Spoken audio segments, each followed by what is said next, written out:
future doctors and welcome to yet another lecture of पदार्थ विज्ञान। आज हम आप्तोपदेश प्रमाण को पढ़ेंगे और ये हमारा पेपर 2 का जो टर्म 1 का सेकंड टॉपिक है। तो एक बार इसे सिलेबस अकॉर्डिंग देखते हैं कि आज हम क्या-क्या पढ़ने वाले हैं। सबसे पहले हम पढ़ेंगे लक्षण ऑफ आप्तोपदेश और आप्त के लक्षण, उसके बाद लक्षण ऑफ शब्द और उसके प्रकार, उसके बाद शब्द वृद्धि पढ़ेंगे और ये 3 टॉपिक्स हम आज के वीडियो में कवर करेंगे और इसके बाद एक टॉपिक रह जाएगा शक्ति ग्रह हेतु और उसके बाद 2.4 एंड 2.5 ये जो है हम नेक्स्ट लेक्चर में फिनिश करेंगे। चलिए शुरू करते हैं। आप्तोपदेश के लक्षण। तो सबसे तीनों परीक्षाएं जो है आप्तोपदेश, प्रत्यक्ष और प्रमाण, जिसमें सबसे पहले आप्तोपदेश रखा गया। क्यों रखा गया? क्योंकि जब तक आप किसी चीज को आप्तो द्वारा सुनते नहीं है, देखिए सबसे पहले आप्तोपदेश क्यों जरूरी है। मान लीजिए आपको किसी विषय के बारे में जानकारी है ही नहीं, ठीक है ना, तो जब तक आपको उसके बारे में जानकारी नहीं है तब तक आपको प्रत्यक्ष ज्ञान नहीं हो सकता है। भाई आपने कोई चीज देखी, मान लीजिए देखी, पर आपको पता ही नहीं है कि वो चीज होती क्या है, तो उसको आगे आप डील ही नहीं कर सकते ना। प्रत्यक्ष या अनुमान ये आप तब कर सकते हैं जब आपने उस विषय में जानकारी ली हो, कभी सुना हो, कभी पढ़ा हो। इसलिए आप्त वचन जो है वो सबसे पहले और सबसे इंपॉर्टेंट परीक्षा कही गई है ना। अच्छा, इसका आप्तोपदेश के लक्षण यानी डेफिनेशन क्या बोलिए? तत्र आप्तोपदेश नामो आप्त वचन। आप्त के वचन किसे बोला गया है? आप्तोपदेश किसे बोला गया है? आप्त के वचन को। तो यहाँ ये होता है कि आप्त किसे बोला गया है ना। आप्त क्या हुआ? जो ज्ञानी पुरुष है, जो ज्ञानी व्यक्ति है, उसे आप्त बोला गया है, ठीक है। तो ज्ञानी व्यक्तियों का जो वचन है या जो उनके द्वारा ज्ञान दिया गया है उसको आप्तोपदेश बोला गया है, ठीक है। अब आप्त के लक्षण क्या है? मतलब जैसे मैंने यहाँ क्या बताया आपको कि ज्ञानी व्यक्ति या आप्त व्यक्ति के द्वारा जो बताया गया है, तो अब आप्त किसे बोलेंगे? आप किस व्यक्ति की हर भाई कुछ बातें मैं भी आपको बता सकती हूँ, कुछ बातें आप भी किसी को बताएंगे, तो क्या एक दूसरे को बात बताने से या एक दूसरे को ज्ञान देने से हम आप्त हो जाते हैं क्या? नहीं ना। कुछ स्पेशल कैरेक्टरिस्टिक्स होंगे ना जो हम कहेंगे कि हाँ ये आप्त के वचन कहे गए हैं, यानी ये व्यक्ति ज्ञानी है। तो वो चरक संहिता ने आप्त के लक्षण दिए हैं, इंपॉर्टेंट है। वैसे भी आपको याद करना है, अभी कर लेंगे तो और अच्छा है। क्या बताया? रजस तमोभ्या निर्मुक्ता तपो ज्ञान बलेन वे येषां त्रिकालम अमलम ज्ञानम विहतम सदा आप्ता शिष्टा विबोधा अस्ते तेषां वाक्यम असंशयम। यहाँ पे संधि है। सत्यम वक्ष्यन्ति ते कस्मात् असत्यम नीरजस्तमः। क्या बताया गया है? तो देखिए इसको मैं अगर सिंपल वर्ड्स में आपको श्लोक सिंप्लीफाई करके दूं अगर, तो किसके बल से? तप के माध्यम से और ज्ञान के बल से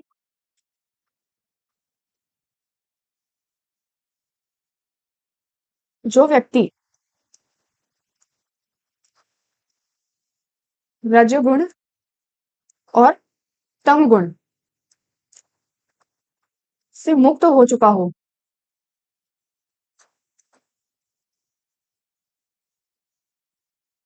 ऐसे व्यक्ति को क्या बोला जाएगा?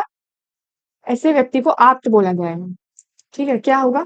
मतलब ऐसा व्यक्ति जिसने तपस्या करके और ज्ञान को अर्जित करके, मतलब ज्ञान नॉलेज लेकर और इन दोनों के बल से मतलब इन दोनों की सहायता से जिस व्यक्ति ने रज और तम गुण खत्म कर लिया अपने अंदर, तो वो व्यक्ति जो होगा वो हमेशा सत्य बोलेगा, ठीक है। वो झूठ क्यों बोलेगा?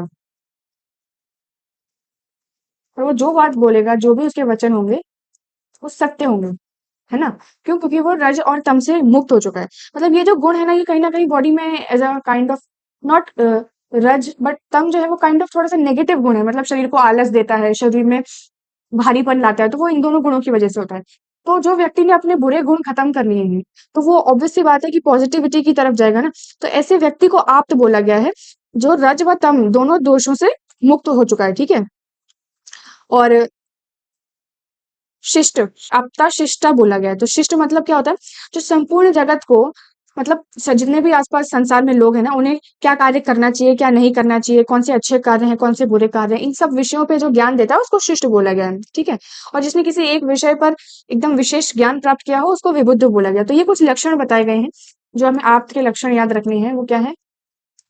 आप्त शिष्ट होता है, विबुद्ध होता है, यानी एक विषय पर ज्ञान प्राप्त किया हुआ है ना, सदा सत्य बोलता है और उनके वाक्यों पे संशय नहीं करना है, ठीक है। तो ये कुछ आपसे के लक्षण बताए गए हैं।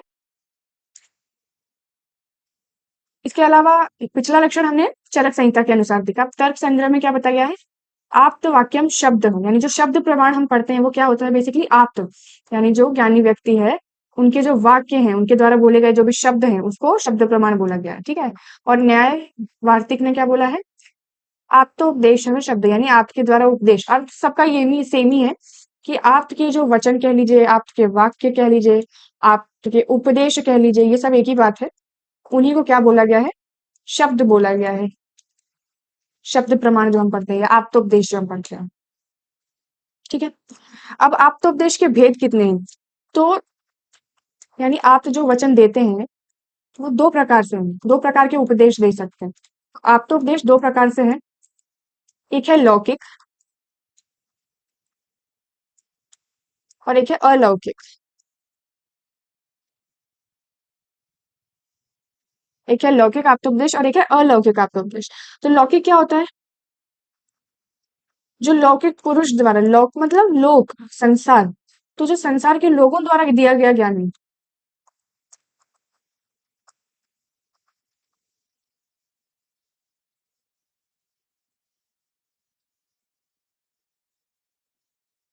उसको बोलेंगे लौकिक आप्तोपदेश, है ना।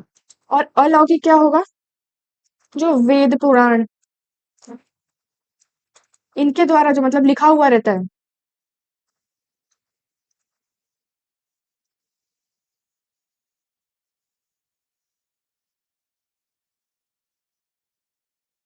तो वो हो गया अलौकिक, ठीक है। तो क्या अंतर है लौकिक और अलौकिक में, लौकिक क्या हुआ, जो लौकिक पुरुषों द्वारा ज्ञान दिया जाता है, और अलौकिक क्या हुआ, जो वेदों द्वारा ज्ञान हम प्राप्त करते हैं, वो अलौकिक आप्तोपदेश है, ठीक है। चलिए अब अगला हम देखते हैं कि शब्द के बारे में क्या बताए, शब्द के लक्षण क्या बताए हैं। शब्द की डेफिनेशन क्या बताइए, शब्दों नाम वर्ण समामनाएं, मतलब क्या होता है, जो वर्णों का समूह है, वर्णों के समूह को क्या बोला गया है, शब्द बोला गया है। ऑब्वियस ही बात है, थोड़ा सा अगर आप इसे मॉडर्न लेकर जाएंगे तो group of letters are called word, है ना, वही है। वर्णों के समूह को शब्द बोला गया है। यहाँ शब्द प्रमाण की बात नहीं हो रही है, वो बाद में है। यहाँ सिर्फ एक शब्द के बारे में बताया कि शब्द क्या होता है, जो वर्ण से अ आ इ ई जो भी हमारी वर्णमाला है उनके वर्णों का जो समूह है उसको ही शब्द बोला गया, ठीक है।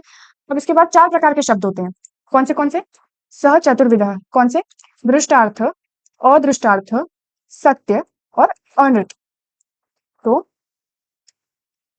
शब्द कितने प्रकार के बताए गए हैं, एक है दृष्टार्थ। अब इसका जो अर्थ है ना, अगर आप शब्दों को अच्छे से देखेंगे ना तो अपने आप उसमें उसका अर्थ छुपा हुआ है।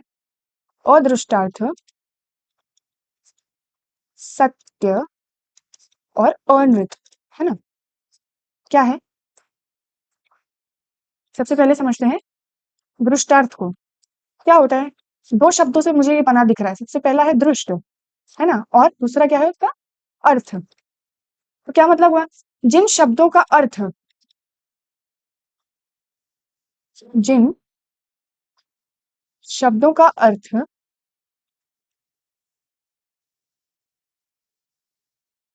इंद्रियों द्वारा ग्रहण किया जा सकता है,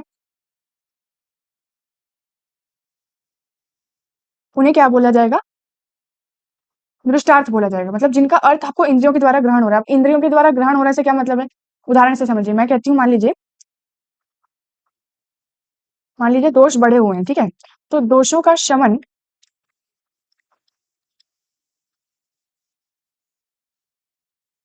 चिकित्सा के द्वारा किया जा सकता है। अब ये जो मैंने आपसे बात बोली ना, आप प्रैक्टिकली इसे करके देख सकते हैं। आपके शरीर में मान लीजिए जो वात पित्त और कफ, ये 3 दोष हैं। मान लीजिए ये दोष बढ़े हुए हैं, आपने इनकी चिकित्सा करी और आप देखेंगे कि चिकित्सा करने के बाद मतलब औषधि देने के बाद, ट्रीटमेंट करने के बाद, मेडिसिन लेने के बाद अपने आप वो जो रोग है मान लीजिए वो शांत हो जाएंगे। तो ये आपने चीजें प्रैक्टिकली करके देखी ना, तो जो चीजें आप प्रैक्टिकली करके देख सकते हैं अपनी आंखों से विजिबली, है ना, चीजें प्रैक्टिकली विजिबल है आपको, वो हो गई दृष्टार्थ। बिल्कुल इसके ऑपोजिट हो जाएगा अदृष्टार्थ। अगर आपको दृष्टार्थ में डाउट है ना तो एक बार अदृष्टार्थ समझ लीजिए, तो आपको समझ में आ जाएगा कि दृष्टार्थ का अर्थ क्या हुआ। अब इसमें भी दो शब्द हैं, अदृष्ट और अर्थ। तो बिल्कुल ऑपोजिट होगा कि जिन विषयों का अर्थ आपकी इंद्रियों द्वारा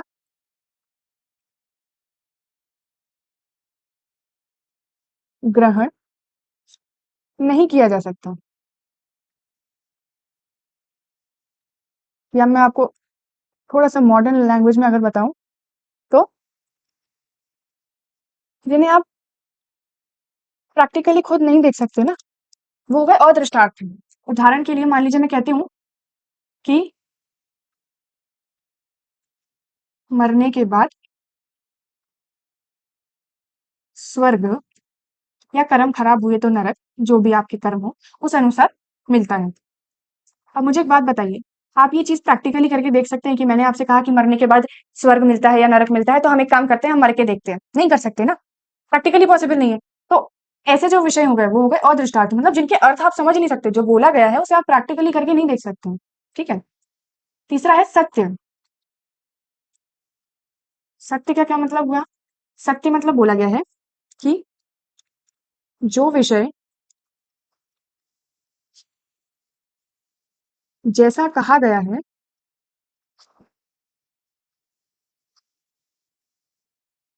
वैसा ही है। मतलब यथार्थ कहते हैं उसे। मान लीजिए मैं आपसे कहती हूँ कि आयुर्वेद, उदाहरण इसका जो आयुर्वेद में उपदेश दिए गए हैं, मतलब आयुर्वेद में कितनी ही बातें आपकी दिनचर्या से, ऋतुचर्या से, कितनी ही सारी चीजें ऐसी हैं, या और भी जितना भी आप पढ़े हैं अब तक, तो आयुर्वेद में जितने भी उपदेश दिए गए हैं ना, वो सत्य हैं, वो कहीं झूठ नहीं है। मतलब आप प्रैक्टिकली भी देखते हैं कि हाँ वैसा होता है, तो आयुर्वेद की जितनी भी बातें हैं वो सच हैं, तो वो सत्य हो गया। और चौथा हमारा क्या है? अनृत। तो क्या हो जाएगा? सत्य के विपरीत।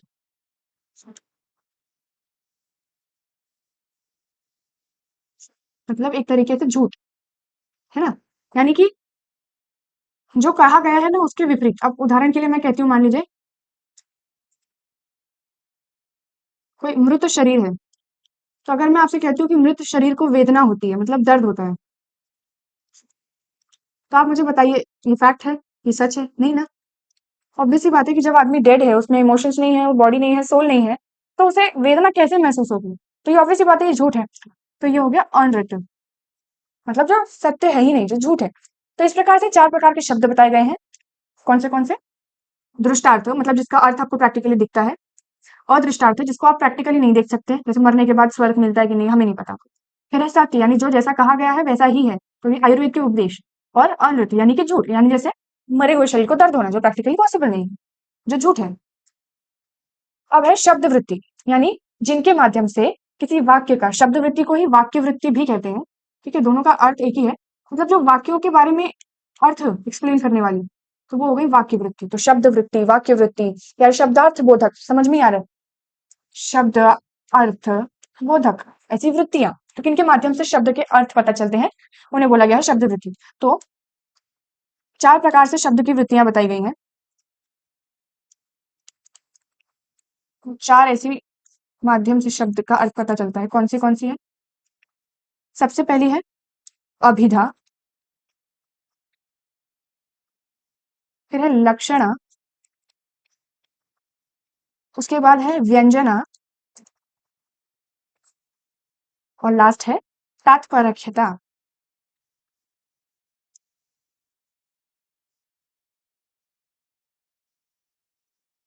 ठीक है, क्या होता है, अभी एक एक को इंडिविजुअली समझते हैं। पहले शब्द वृत्ति, अगर आपको मैं यहाँ पे डेफिनेशन लिख के दूं, तो क्या होती है? वाक्य के अभिप्राय, अभिप्राय मतलब अर्थ का ज्ञान कराने वाली शक्तियां,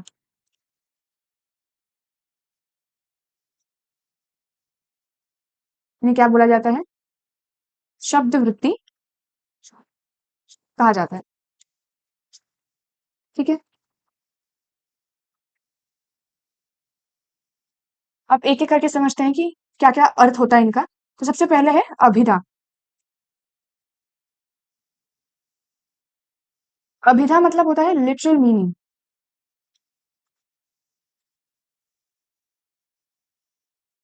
लिटरल मीनिंग मतलब जो चीज जैसी बोली गई है ना, उसका वही मीनिंग होना।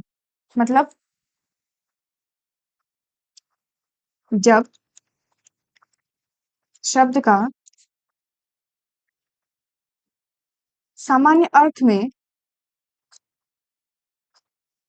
प्रयोग होता है,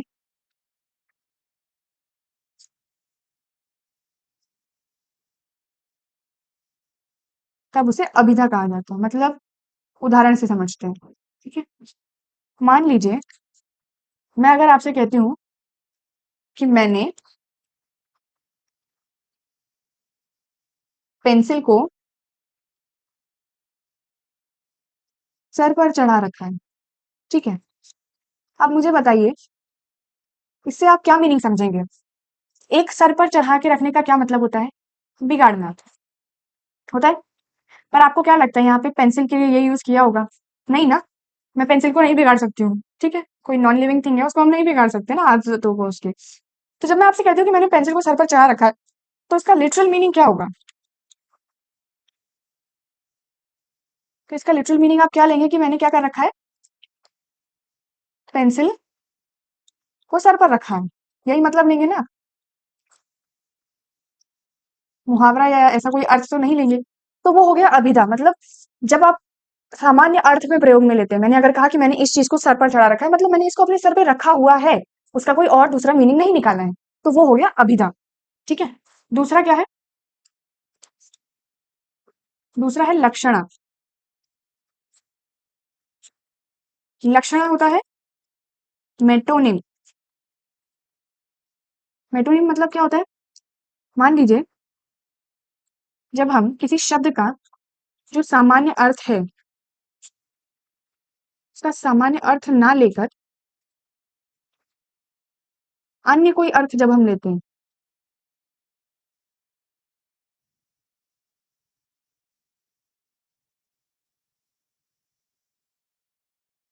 तब उसे लक्षणा बोला जाए, ठीक है। अब उदाहरण के लिए मान लीजिए सेम, मान लीजिए मैं आपसे कहती हूँ कि तलवारें मैदान में आ गई। तलवारें मैदान में आ गई, ठीक है। अब इसकी आप दो तरीके से समझिए। अब मैं यहाँ पे आपसे कहती हूँ कि इसका अगर आप अभिधा लेंगे, यानी इसका लिटरल मीनिंग, तो वो क्या होगा कि जो स्वर्ड्स हैं, जो तलवारें हैं, वो कहाँ पे है? वॉर ग्राउंड पे, मैदान में, ठीक है। और इसका लक्षणा क्या होगा कि स्वॉर्ड मतलब एक्चुअली में स्वॉर्ड ना लेकर सोल्जर्स की बात की गई है कि तलवारें कौन यूज करते हैं? सोल्जर्स ना। तो सोल्जर्स कहाँ पे है? ग्राउंड पे। तो ये क्या आपने जो आपने मैंने यहाँ पे तो तलवारें कही थी, फिर आपने सोल्जर क्यों लिया? तो वो जब आप इनडायरेक्ट अर्थ किसी का लेते हैं, दैट इज लक्षण, ठीक है। यहाँ आप अभिधा नहीं ले सकते। मैं अगर आपसे कहती हूँ कि तलवारें मैदान में लड़ रही हैं, तो इसका मतलब ये थोड़ी है कि तलवारें आपस में लड़ रही हैं, आपस में सोल्जर्स लड़ रहे हैं। तो जब आपको डिफरेंट मीनिंग लेते हैं ना, उसे लक्षणा बोला गया है, ठीक है। आई होप ये क्लियर होगा। अब इसके बाद क्या है? व्यंजना। अगर थोड़ी बहुत आप हिंदी जानते होंगे, तो व्यंजना कहीं ना कहीं आपको एक वर्ड याद हो रहा होगा, व्यंग। व्यंग क्या होता है? ताना, है ना। सार्काज्म, थोड़ा सा जिंजी चले तो सार्काज्म। तो क्या होता है व्यंजना? जब आप अब यहाँ पे ना उसका आप सामान्य अर्थ यूज में ले रहे हैं, ठीक है, और ना आप उसका कोई अन्य अर्थ यूज में ले रहे हैं, जो हमने लक्षणा पढ़े। तो ना अभिधा ना लक्षणा, जो हम अर्थ ले रहे हैं वो कौन सा है? व्यंगात्मक है, ठीक है। जब आप व्यंगात्मक अर्थ लेते हैं ना, sarcasmic, तब बोला जाएगा व्यंजना, ठीक है। उदाहरण के लिए मान लीजिए बच्चे के एग्जाम में, बच्चे के क्यों, मान लीजिए, नहीं आपके तो नहीं आने चाहिए, अगर आप मेरी वीडियो से पढ़ रहे हैं तो कम नंबर तो नहीं आने चाहिए। किसी और स्टूडेंट के मान लीजिए एग्जाम में कम मार्क्स हैं, ठीक है। तो उसका पप्पा जो है, वो मार्क्स कम देखकर क्या बोलेगा पता है? कि वाह बच्चे, तुमने तो मेरा क्या कर दिया, नाम रोशन कर दिया। अब ऐसा बोलने के बाद अगर बच्चा समझदार है तो उसे समझ में आ जाना चाहिए कि मेरी खटिया खड़ी होने वाली है ना। तो ये क्या था? अब यहाँ हमने सामान्य अर्थ लिया, क्या सामान्य अर्थ क्या निकलता है कि तुमने मेरा नाम रोशन कर दिया, मतलब I am actually very proud. But ऐसा होता है क्या? नहीं ना। यहाँ पे आप अभिधा ले सकते हैं क्या इसकी, कि जो मैंने बोला वही है? नहीं ले सकते। यहाँ पे आप लक्षणा ले सकते हैं क्या, मतलब कोई और अर्थ लिया होगा, समथिंग डिफरेंट? नहीं। यहाँ पे क्या अर्थ लिया है? यहाँ पे सार्केस्टिक मीनिंग में बोला है ना, व्यंग लिया है यहाँ पे, है ना? तो वो हो गया व्यंजना। जब आप कोई डिफरेंट वे में व्यंग्यात्मक तरीके से किसी को कुछ बोलते हैं तो वो हो जाता है व्यंजना। और लास्ट है तात्पर्य।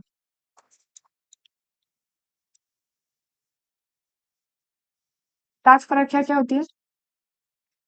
इसका मतलब होता है रेफरेंस टू एन ऑब्जेक्ट। मतलब मान लीजिए कि एक शब्द है, तो हो सकता है कि उसके कई अर्थ हों, ठीक है? तो हो सकता है कि कभी किसी सिचुएशन में उसका कोई डिफरेंट मीनिंग यूज हो, कभी किसी सिचुएशन में डिफरेंट मीनिंग यूज हो। तो कौन सी सिचुएशन में कौन से ही मीनिंग को आपको यूज करना है, दैट इज तात्पर्य। मान लीजिए कोई एक शब्द है, ठीक है? तो उस शब्द के कई अर्थ हो सकते हैं। तो किसी सेंटेंस में उसका कौन सा अर्थ यूज कर रहा है, वो आपको समझ में आना चाहिए, ठीक है? उसको बोला गया है तात्पर्य। यानी ऐसी अवस्था जब शब्द को जिस शक्ति से योग्य अर्थ ज्ञान लेना होता है, उसे तात्पर्य बोला गया है। हो सकता है कि आप कोई दूसरा अर्थ लें तो आपको वो सेंटेंस का मीनिंग समझ में ही ना आए, लेकिन जब आप उसका सही अर्थ यूज करेंगे तो आपको उसका मीनिंग समझ में आ जाए, तो वो जो अर्थ हुआ वो हुआ तात्पर्य। अब इसे उदाहरण से समझते हैं। देखिए सैंधव जो शब्द है, अगर आपने सैंधव नमक सुना होगा, तो ये नमक का प्रकार होता है, टाइप ऑफ सॉल्ट है सैंधव नमक, ठीक है? आगे पढ़ेंगे आप। तो ये नमक को भी बोलते हैं और घोड़े को भी बोलते हैं। अब मान लीजिए मैं खाना खाते वक्त अगर मैं आपसे बोलूं कि मेरे को सैंधव लाओ, ऑब्वियस सी बात है ना कि आप यहाँ पे सैंधव से क्या अर्थ लेंगे? नमक लेंगे ना, घोड़ा तो नहीं लेंगे। अब मैं खाते हुए घोड़ा क्यों मंगाऊंगी? तो ये जो आपने यूज किया ना मीनिंग, अभी यहाँ पे घोड़ा यूज करते तो कोई पॉइंट नहीं होता। किस चीज से पॉइंट हुआ? सैंधव से। तो ये हुआ तात्पर्य था, ठीक है? तो ये हो गई 4 प्रकार की शब्द वृत्ति। कौन सी? अभिधा, लक्षणा, तात्पर्य और व्यंजना, ठीक है? Okay, so that's all for today's lecture, ठीक है? अब नेक्स्ट लेक्चर में हम rest of the topics cover करेंगे, और इस टॉपिक से रिलेटेड, इस लेक्चर से रिलेटेड अगर आपको कोई भी डाउट है तो आप मुझसे कमेंट सेक्शन में पूछ सकते हैं, या फिर मेरे टेलीग्राम चैनल को ज्वाइन कर सकते हैं। वहां पे मैं आपको हैंड रिटन नोट्स भी प्रोवाइड करूंगी इसके, ठीक है? So see you in the next lecture. Thank you.